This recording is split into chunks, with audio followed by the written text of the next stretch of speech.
বলিউড হলিউডের জনপ্রিয় অভিনেত্রী প্রিয়াঙ্কা চোপড়া এখন স্বামী সন্তান নিয়ে মার্কিন মুলুকেই বাস করেন। তবে পরিবারের সঙ্গে সাক্ষাৎ ও কাজের কারণে তাকে প্রায়ই ভারতে আসতে হয়। বলা যায় অভিনেত্রী নিয়মিতই ভারত যুক্তরাষ্ট্র যাতায়াত করে থাকেন।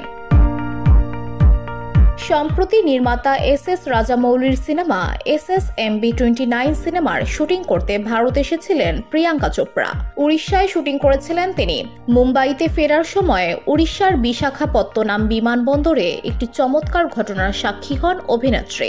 ঘটনাটি সামাজিক যোগাযোগ মাধ্যম ইনস্টাগ্রামে একটি ভিডিও বার্তায় শেয়ার করেছেন প্রিয়াঙ্কা চোপড়া। বসুন্ধরা, উত্তরা, বনশ্রী, কুড়িল ও বাড্ডা সহ রাজধানীর বিভিন্ন স্থানে অভিজাত ও অত্যাধুনিক মানের ফ্ল্যাট কেনার এক নির্ভরযোগ্য প্রতিষ্ঠান প্লেজেন্ট প্রপার্টিজ লিমিটেড। তাই আপনার স্বপ্নের আবাসনের জন্য আজই যোগাযোগ করুন। Pleasant properties limited, where destiny matches eventually। অভিনেত্রী বলেন, আমি ড্রাইভ করছিলাম বিশাখাপত্তনম বিমানবন্দরের উদ্দেশ্যে। দেখি একজন নারী রাস্তার পাশে পেয়ারা বিক্রি করছেন।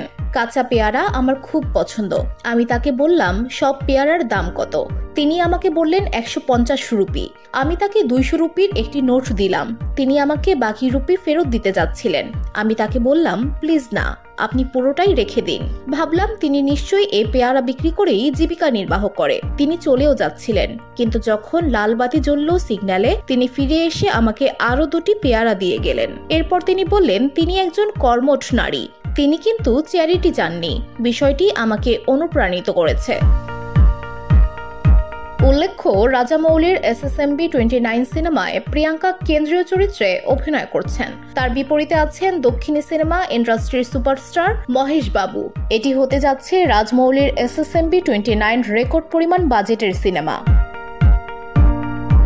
VOD Bangla news desk.